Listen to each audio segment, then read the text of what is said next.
Welcome to the Labour Force. I'm Bongeni Mutwa. The clock is ticking for employers in the steel and engineering sector to avert a crippling strike by the National Union of Metalworkers, NUMSA. The union is set to down tools indefinitely from Tuesday, following the collapse of wage negotiations with employers at the Metals and Engineering Industries Bargaining Council. NUMSA is demanding an 8% increase, while employers say they can only afford 4.5%. The strike, if it goes ahead, could lead to severe steel shortages in key sectors of the economy, such as car manufacturing and construction. The construction industry is one of the key pillars of the economy. It generates over 100 billion rand a year and employs around 1.5 million people overall. In construction, steel is a key input. The construction industry says the impact of the planned NUMSA strike will be devastating. Lot of work that we do, particularly on mega projects, we use steel for those kind of projects. Even smaller projects like home building, for example, there's steel that we are using there. So this shortage will most probably be devastating to us as the construction sector. Like the rest of the economy, the construction industry is still recovering from the total shutdown last year because of the COVID-19 pandemic. The industry says another disruption now is unthinkable. We are talking about 10%, of the total workforce in the country. That is including the skilled and unskilled labor. So you don't want a situation where that will result in, some of the projects that are running now to be stopped as a result of shortage of material, be it steel, be it cement, or any other material that we are using in those projects. That will be very much devastating. The South African Forum of Civil Engineering Contractors has raised similar concerns. Construction is the only economic sector that has been in doldrums for some years, even before the advent of COVID-19, which has in fact also contributed to hardships experienced by some in the sector. It is therefore the wish of the South African Forum of Civil Engineering Contractors, SABC, that the dispute between the parties be resolved amicably and expeditiously. Investors are equally concerned about the looming strike. If you look at the looming strike, it is one of the key sectors of the economy, which is essentially steel and engineering. And we know that economic growth, yes, it is recovering from the COVID levels and also the unrest in July, but certainly that recovery is very fragile. So we definitely need to keep our eyes and hands on deck and make sure that we will sort of work together and avoid such disruptions. That can only mean harm and job losses in some cases, in the industry. Talks between steel employers and NUMSA to try and avert the strike are continuing. Bongeni Mutwa, SABC News, Johannesburg. Well, for the latest, I'm joined by NUMSA spokesperson Phakamile Hlubi-Majola, who, of course, is no stranger to the show. Phakamile, it's good to see you again. Good afternoon. Good afternoon, and good afternoon to your viewers. Thank you for having me on your show. As you've just heard, the message is loud and clear.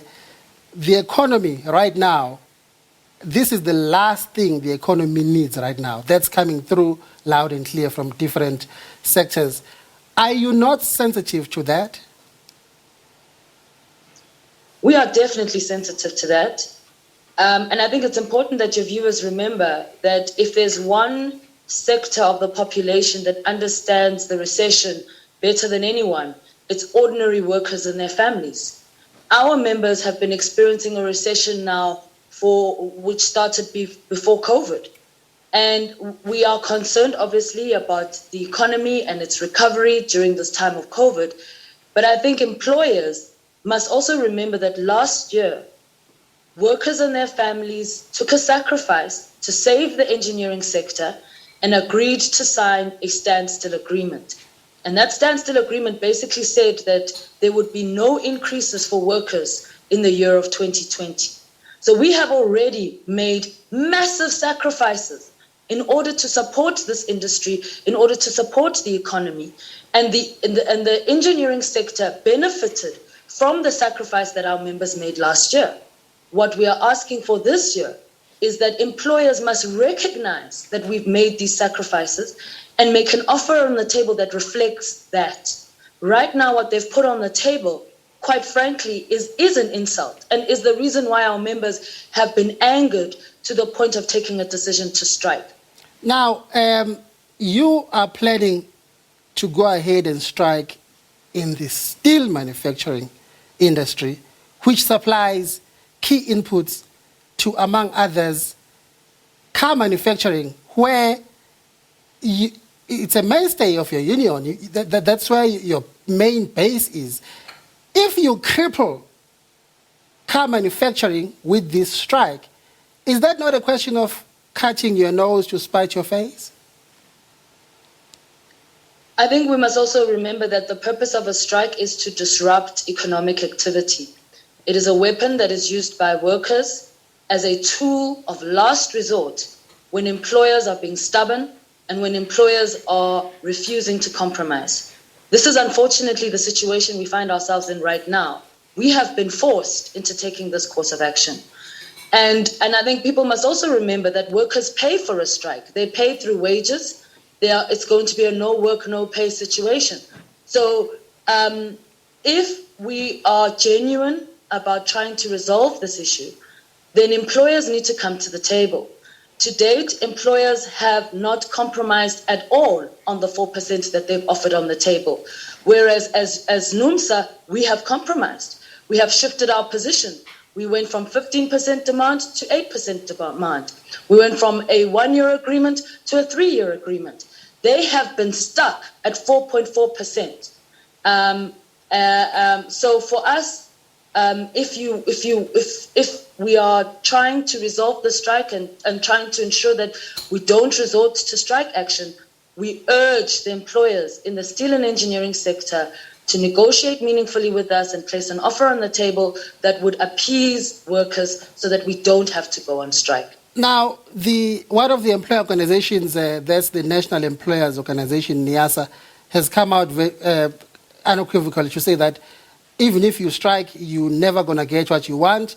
They are even saying that among the rank and file workers in the steel and engineering industry, you don't have enough support. You don't have majority support for the strike. What's your response to that?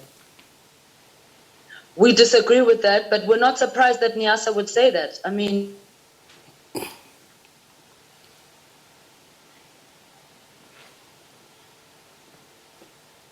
man called Gerard Papenfuss, who has been doing absolutely everything in his power to undermine central bargaining. Gerard Papenfuss would love nothing better than to see the apartheid labor regime return. So we don't take his sentiments seriously, particularly when he claims to speak on behalf of the working class. He is the last person to speak on behalf of workers. He has been the most brutal of all the employers in engineering. Well, Phakamile, we have to leave it there. Thank you very much for your time, as always, and we wish you luck going forward, especially with the talks that we believe are still continuing to try and find a last-minute settlement and avert the strike. Thank you very much. Have a good day. Well, before we go, United Nations Secretary General